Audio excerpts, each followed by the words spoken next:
এই ভিডিওটার মাধ্যমে আপনারা দেখতে পাবেন কিভাবে এই বাঁশটিকে কেটে একটা সুন্দর বাঁশের গ্লাস তৈরি করা হচ্ছে।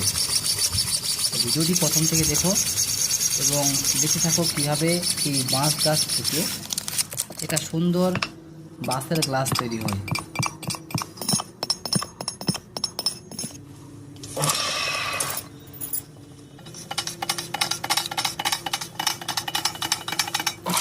এবারে বাঁশের উপরের চামড়াটা তুলে নিবে।